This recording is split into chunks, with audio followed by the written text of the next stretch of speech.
Baik, Om Swastiastu. Assalamualaikum warahmatullahi wabarakatuh. Salam, nama budaya, salam kebajikan, dan salam harmoni. Baik, kami dari kelompok 8 akan mempresentasikan proyek akhir semester kami dengan matkul algoritma dan struktur data dengan judul algoritma Radixort. Dan sebelum kami mempresentasikan hasilnya, kami memperkenalkan diri terlebih dahulu. Dimulai dari saya, nama saya Farel dengan NIM 4 digit belakang 1004. Dan ketika rekan saya,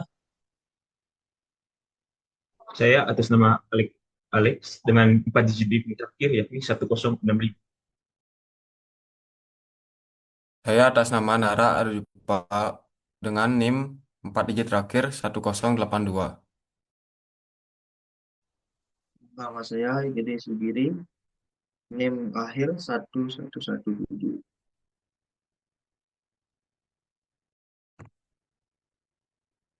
nah pada presentasi kali ini eh, kami akan membahas 4 topik. Yang pertama pengertian Radixort, yang kedua cara kerja Radixort, yang ketiga implementasi, dan terakhir kesimpulan. Nah, dimulai dari pengertian Radixort. Radixort adalah algoritma pengurutan yang bersifat non-perbandingan atau non-comparison sort, yang artinya algoritma ini tidak akan melakukan perbandingan langsung antar elemen seperti algoritma quicksort dan merge sort. Sebaliknya, Radixort ini bekerja dengan mengelompokkan elemen-elemen berdasarkan digit-digit individual dari angka tersebut, yang dimulai dari digit paling rendah atau disebut satuan hingga yang paling tinggi, misalnya ratusan atau ribuan, itu tergantung uh, jumlah digit yang ada. Dan proses ini uh, dilakukan secara berulang hingga semua digit telah diurutkan. Misalnya, dalam pengurutan angka bilangan bulat. Nah, algoritma ini pertama-tama mengurutkan angka berdasarkan dari digit satuan, kemudian puluhan, lalu ratusan, dan seterusnya. Setiap tahapan pengelompokan dilakukan menggunakan struktur penampung seperti pada algoritma bucket atau queue. Nah, Radisort ini eh, akan mengeksploitasi struktur angka, bukan membandingkan nilainya secara langsung. Nah, sehingga sangat efisien untuk data numerik dengan panjang digit seragam atau terbatas. Nah, untuk slide selanjutnya akan dijelaskan oleh rekan saya. Untuk yang bertugas dipersilahkan. Terima kasih. Baik, terima kasih. Di sini saya akan melanjutkan presentasi yaitu cara kerja Radixort. Yaitu yang pertama ada proses pengurutan berdasarkan digit. Langkah-langkah umum dari cara kerja Radixort adalah yang pertama ada identifikasi digit terbesar. Pada langkah ini, kita mencari angka dengan jumlah digit yang paling panjang. Misalnya dari ratusan atau ribuan atau yang lebih. Hal ini sangat penting supaya kita bisa tahu berapa kali kita akan melakukan proses pengurutan berdasarkan digit. Yang kedua, ada iterasi berdasarkan posisi digit.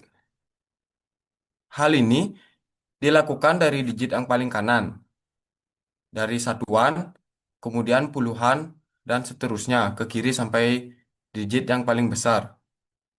Hal ini kita mengambil dari kanan karena urutan digit yang besar tergantung dari digit-digit kecilnya kalau kita pakai tabel sort. Kemudian yang ketiga ada penggunaan algoritma pengurutan stabil. Radixort ini membutuhkan algoritma yang stabil. Artinya kalau kita dalam data ada dua elemen angka yang nilainya sama, maka urutan aslinya akan tetap dipertahankan. Kemudian yang keempat, proses counting sort pada setiap digit. Counting sort ini dipakai untuk tiap digit karena cepat dan cocok untuk data yang nilainya terbatas. Jadi setiap kita mengambil satu digit, misalnya puluhan atau ratusan, kita urutkan menggunakan counting sort supaya tetap stabil dan efisien. Yang kelima yaitu pengulangan hingga selesai. Proses ini diulang setiap posisi digit dari satuan sampai digit yang paling besar.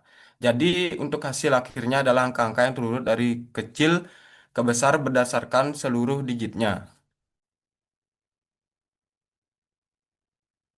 Next.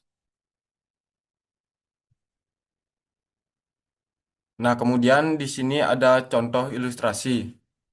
Di sini misalkan kita memiliki angka yang berjumlah 8 elemen, yaitu 170, 045, 075, 090, 802, 024, 002, dan 066. Langkah kerja dari radix sort ini yaitu urutannya seperti ini. Nanti bila ada elemen yang angkanya ribuan, maka langkahnya bisa 4 yang terjadi karena di sini kita elemennya yang paling besar adalah ratusan, maka kita hanya menggunakan 3 langkah. Yang pertama kita mengurutkan berdasarkan digit satuan. Dari data yang sudah ada, data mentahnya yang saya sebutkan tadi, setelah kita mengurutkan akan menjadi 170, 090, 802, 002, 024, 045, 075, dan 066. Ini masih belum terurut untuk hasil akhirnya, tapi stabil berdasarkan digit satuan.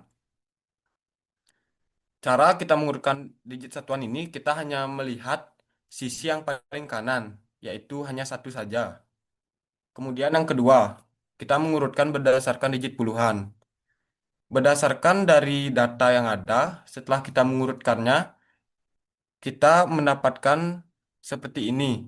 Yang pertama itu ada 802, 002, 024, 045, 066, 170, 075, dan 090.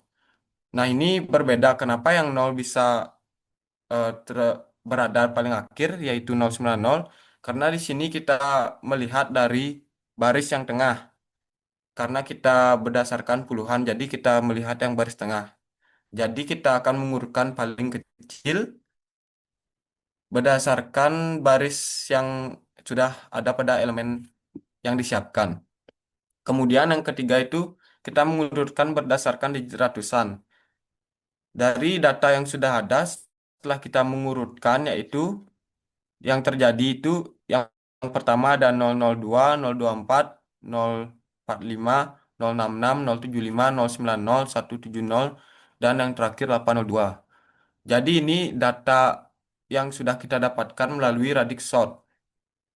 Untuk bagian ini saya sudah selesai menjelaskan, kemudian selanjutnya akan dijelaskan oleh teman saya. Baik, jadi berikutnya saya akan melakukan demo terhadap program yang kami buat, yakni program radix sort. Jadi programnya seperti berikut ini. Dimulai dari dev ini.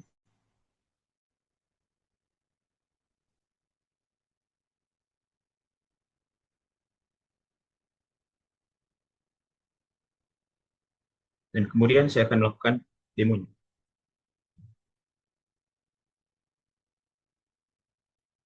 Jadi di sini programnya berupa program inputan, di mana kami bisa bebas memilih jumlah elemen yang akan dimasukkan dan angka-angkanya yang akan dipilih. Jadi sebagai contoh saya akan memilih jumlah elemennya yakni 5. Kemudian elemen pertamanya 12, yang kedua yakni 367, kemudian yang ketiga 9, yang keempat 54, dan yang kelima yakni 110. Lalu saya akan menjalankan programnya. Di sini terlihat bahwa ada data sebelum diurutkan, yakni sesuai dengan apa yang saya masukkan, yakni 12, 367, 9, 54, dan 110. Lalu terdapat iterasi pertama, yakni pengurutan radix sort, di mana dilihat dari digit satuannya. Di sini terlihat bahwa dari 110 digit satuannya ini 0, lalu ada 2, 4 pada 54, 7 pada 367, lalu 9, sehingga terlihat bahwa urutannya itu secara ascending, yakni naik. Begitu juga pada iterasi kedua, yakni urutan secara bilangan puluhan, yakni 9, 10 di 110, kemudian 12, 54, lalu 67. Dan dilanjutkan dengan iterasi ketiga, dilihat dari digit ratusan, di mana dia punya hitungannya dari 9, 12, kemudian 54, 110, dan 367. Dan kemudian hasil ascendingnya, yakni diurutkan dari yang terkecil ke yang besar, terlihat bahwa ada 9, 12, 54, 110, dan 367. Lalu masuk ke bagian yang berikutnya, yakni secara descending. Iterasi pertama ini sama seperti iterasi pertama yang sebelumnya, namun ini dibuat dari yang terbesar ke yang terkecil. Sehingga digit satuannya dimulai dari 9, lalu 7 pada 367, kemudian ada 4, 2, lalu 0. Masuk ke iterasi kedua, yakni pada digit puluhan, dihitung dari 67, 54, 12, 10, kemudian 9. Lalu masuk ke iterasi ketiga, yakni pada digit ratusan, dilihat dari yang terbesar yakni 397, kemudian 110, 54, 12, dan terakhir yakni 9. Dan ditulis juga bagian hasil ascendingnya yakni 367, 110, 54, 12, dan 9. Kira-kira sekian dari hasil demo ini, dan kemudian saya akan melanjutkan ke teman saya.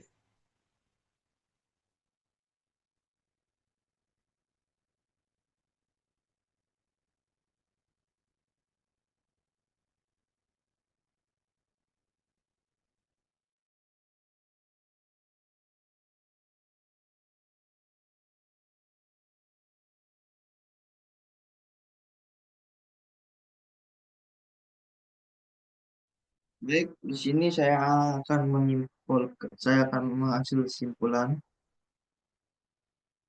Struktur 5 dan struktur data merupakan dasar penting dalam pengamatan perangkat lunak yang efisiensi Radix-Hort adalah salah satu algoritma pengurutan non perbandingan yang sangat efisien untuk bilangan bulat, khususnya pada dataset besar dengan rentang digit terbatas.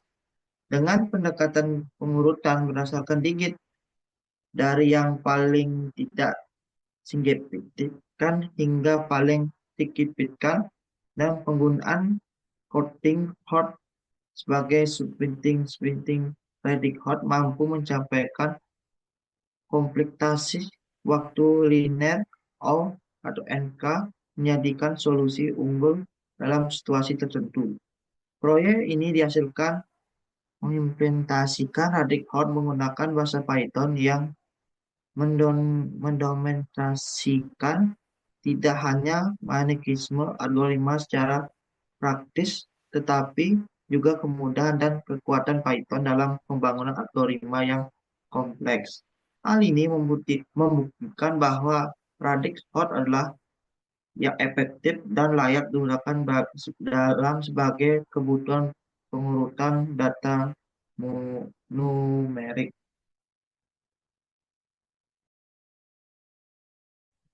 Ya, baik, itu saja presentasi dari kelompok kami.